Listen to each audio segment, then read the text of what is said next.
In February of 2013, a landslide ripped through a portion of US 89 south of Page, Arizona. Shortly after the landslide, our research group went out and took some aerial imagery of the landslide that ripped through about 150 feet of the road and caused excessive slope failure that caused a detour in US 89 traffic. There was approximately a 20-mile detour that had to be established to reroute traffic, and so the project went on for about 2 years. Our research group went down to see if we could make a 3D model of the landslide and recreate the 3D geometry of the site. Some of the things we were looking for was to see how accurately that we could model the site, and then also to see if we could do change detection if we were to go back a few years later and make another model of the site once it was remediated. So those are our two primary objectives. A LiDAR device is something that you can set up, and it takes lasers and it 3D maps a surrounding, and it's kind of like the industry standard for 3D mapping. They can be up until about millimeter accuracy. We were able to bring along with us a gentleman who did LiDAR scanning. He scanned the landslide first and made his own 3D model, and then afterwards we generated our own 3D model using computer vision, the technique of structure for motion, and we compared our model with his to see how accurate ours could be.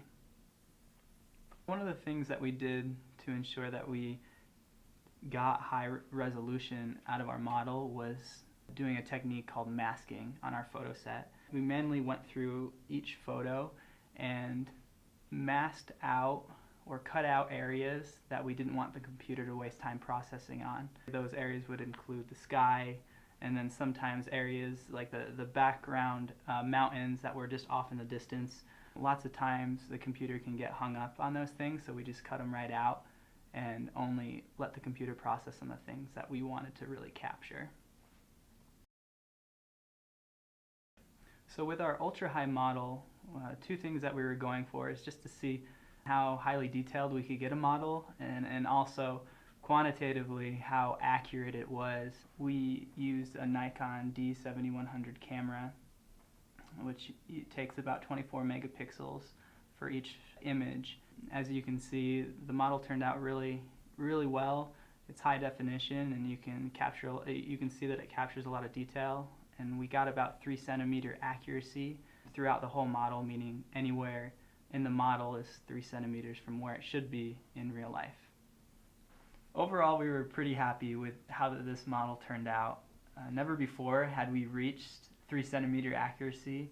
In our previous models, we were attaining more like half a meter resolution or half a meter accuracy.